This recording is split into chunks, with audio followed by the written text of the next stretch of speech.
Hello. Thank you for joining me. This is Erin again. I'm today going to do a remake of my original video. We're going to be making an oval rug. I gear all my videos towards a beginner, and my first original video was with a lot of inexperience as far as videotaping goes, so we have a better camera, we have better lighting, and I handle myself a little bit better as far as holding things still so you can see better. So hopefully today we'll get a lot more close-ups and make that a lot easier to see. So let me go over, we're going to be making an oval rug. If you've seen a lot of my videos, then you've seen this rug before because this is one of my favorite rugs. So this is what we're shooting for today, is an oval rug. I want to show you a couple other things really quickly. The rug that we'll be making today is going to start with 28 stitches, and that is what the one I just showed you started with. This one started with 50. Both of these started with 50, and they're going to be, of course you can see they're not completed, they're going to be runners, but in the shape of ovals, and they're going to be long, thin rugs that will be placed on the side of a bed on each side. And because a lot of times we change our bedding and our colors in our room, this is going to be lots of different colors, and they're going to be sister rugs. There will be somewhat similar but not exactly the same. So you can see if you add more stitches, you can go to a longer rug. And if you want more of a shorter oval, fatter one, you would go to less stitches. So this is just giving you an idea. Of course, you can always refer to lots of my other videos where we have circles, we do rectangles. I'm getting ready to also film one that's going to teach you how to do a square. So let's go ahead and get started, and hopefully we'll get some better shots today and make it easier for you. So we're going to start as a beginner. Yeah, if you've seen my videos before, you know that I always like to use good tools. This is a 10 millimeter or an N. A lot of people use a Q. I use an N because it's a little tighter, and I like that look a little bit more. The Q is, as you've heard me say, it's a little sloppier for me, and I don't really like that look quite as much. So we're going to go ahead and get started. So we're going to do a basic loop stitch, little loop here to get started. Let me do that slower. I'm talking, so I'm going to loop over it, pull it through, and there you go. Make sure that you leave things loose when you're making a rug for the first center chain stitch, because you need it in order to go through it, because you have to go through it twice. So if you do it too tight, you're going to have a problem. So we're going to do 8 chain stitches. So you're going to take it and go over with your sheet yarn and pull it through. Over and pull it through. Over and pull it through. One more time, and then I'll just count and talk to you at the same time. Okay. So this is what we're shooting for here. We're going to have approximately 28 stitches. Okay.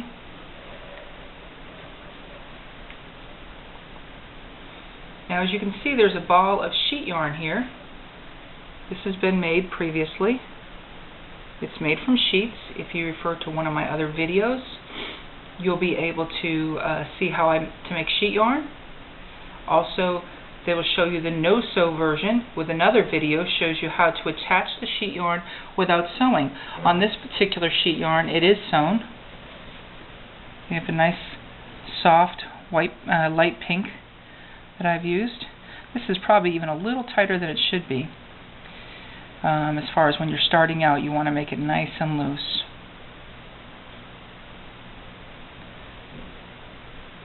Okay. I'm not sure if this is 28, but we're going to call it 28 because for the sake of getting it started.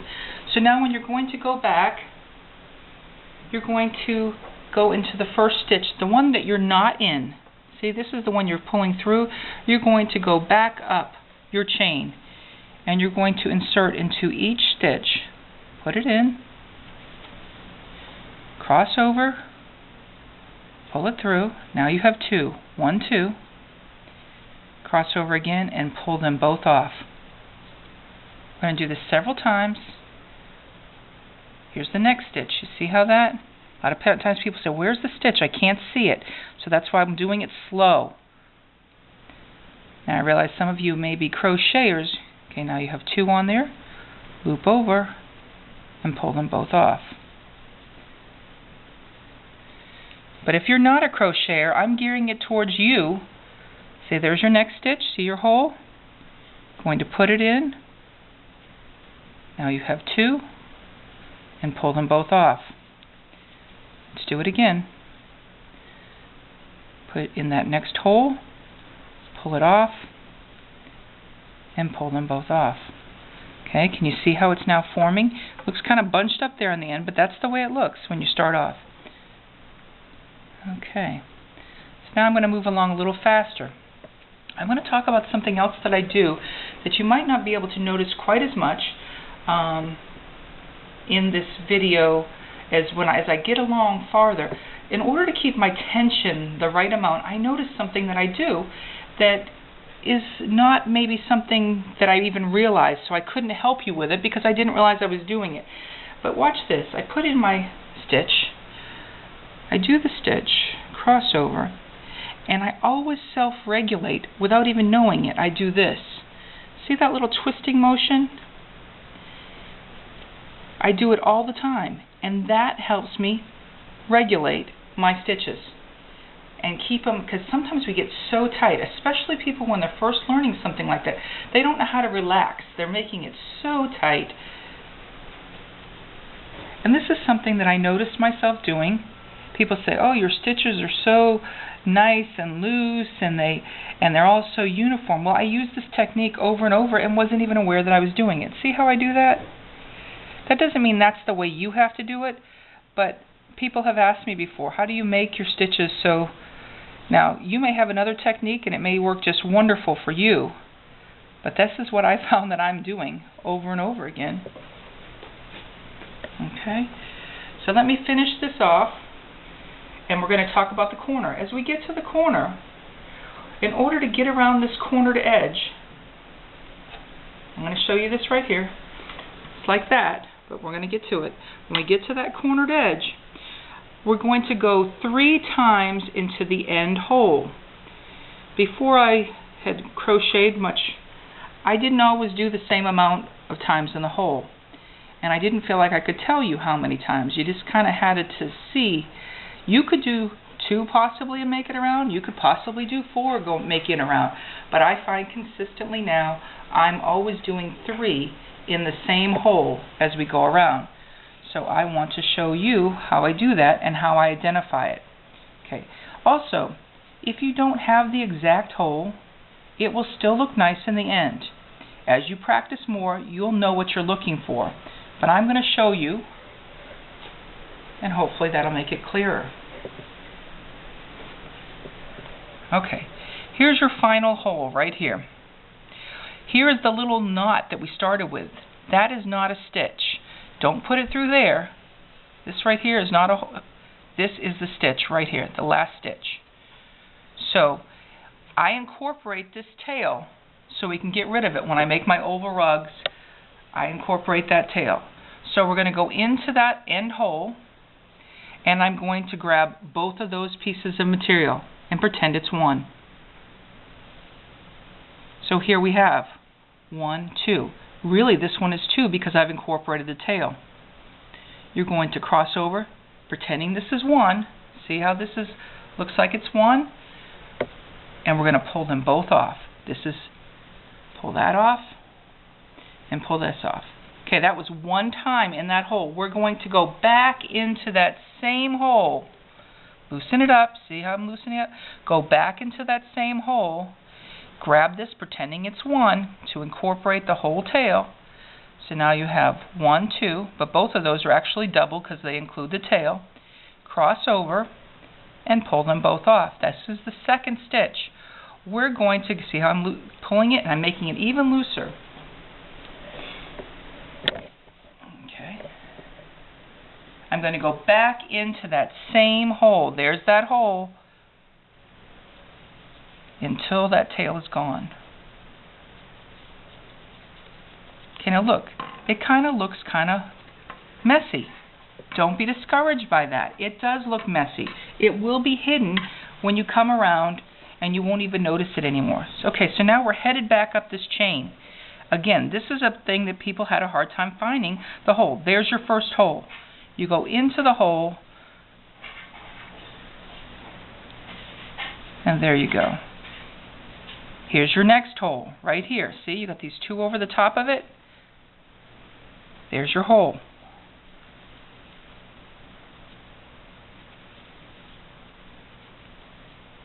See your hole? As you move along, this hole becomes, the next time around, is very obvious. But at the beginning, it is not so obvious, and it is frustrating to some people. Okay. There's your next hole.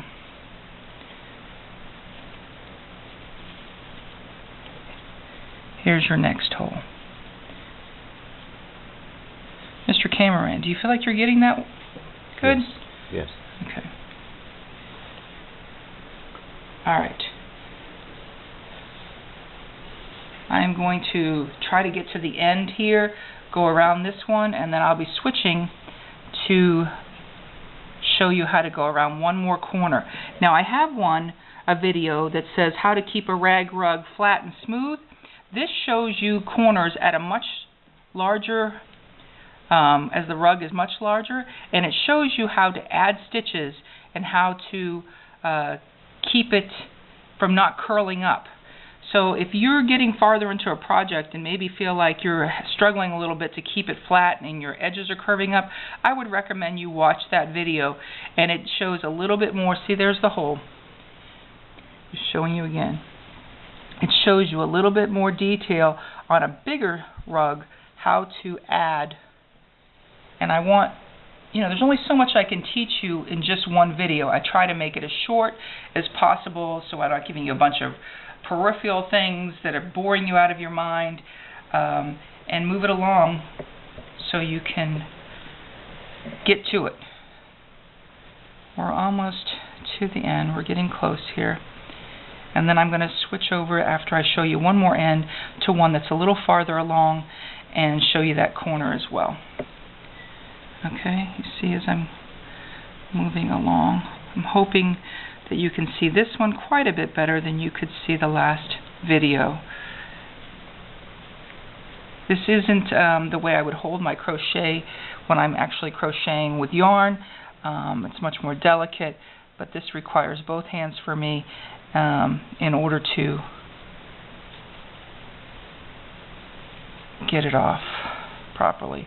Okay, so now we're on the next, we're going to put, here's the last stitch, we're going to start going around this corner. See this hole right here? We're going to go into this hole, and we're going to go 2 times into this hole. So this is your second corner. We're going to go 2 times into that hole to try to get us around. Okay, now we're pretty decent ways around. So now we're going to go, there's another hole right here. You may have to hunt for that hole and kind of make it. You can't quite, it's not obvious. There we go. There it is. 2 times into this hole to get you around the other side. 1 time.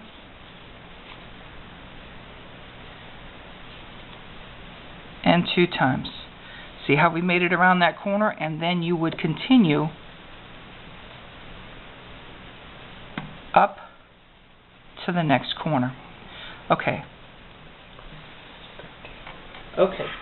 We're going to pause right there, and if you come back for part 2 of this, I'm going to show you how to get around one more corner to make it a little bit easier, and then hopefully you'll feel confident to take on this challenge. Okay, my next video was going to be, we're not going to go there. Thank you.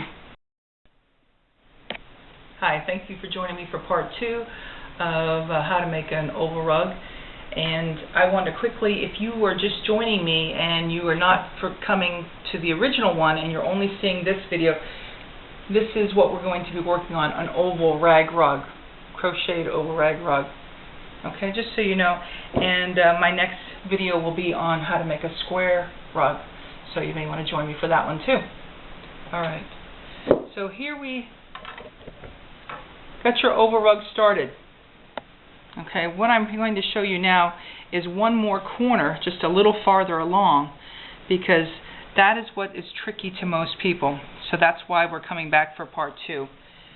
So we're going to, you go into the hole, the next hole, pull your material through. Here you can see where it joined it, and then you're going to slide it off. A lot of times I try to make sure it's in the back or right in the middle, somewhere where I can hide it. Okay, we're going into the corner now. So we're going to go into this corner and we're going to do 2 stitches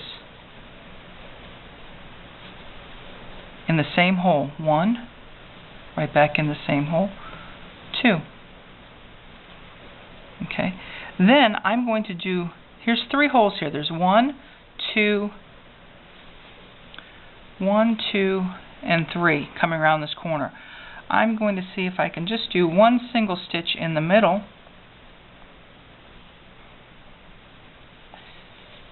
and now we're coming around the other corner. I'm going to do 2 stitches in this next hole.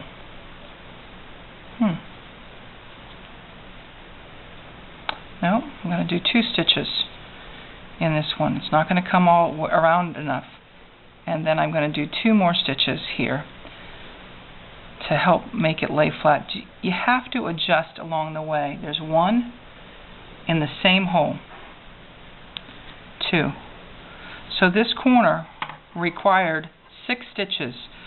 2 in this hole, 2 in this hole, and 2 in this hole. Okay? Now I showed you in the first video how I kept on trying to point out the hole, and it's kind of difficult at the beginning to see the hole, but I'm going to show you really quickly how to see the hole when you're coming. See how it's getting more clear? There's your hole. And there's a stitch. You don't add any. See how you can see the hole? There it is, right between those 2 stitches. Okay. It gets clearer as you go along. The beginning part of making any crochet rug, rag rug, is the most difficult part. Okay.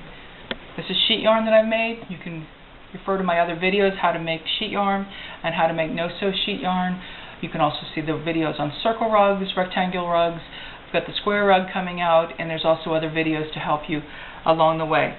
So I hope this has been helpful. This is a remake of my original video because I felt like you needed more close-ups in order to see everything. I hope this worked for you, and subscribe and view some of my other videos. Thank you, and you have a great day.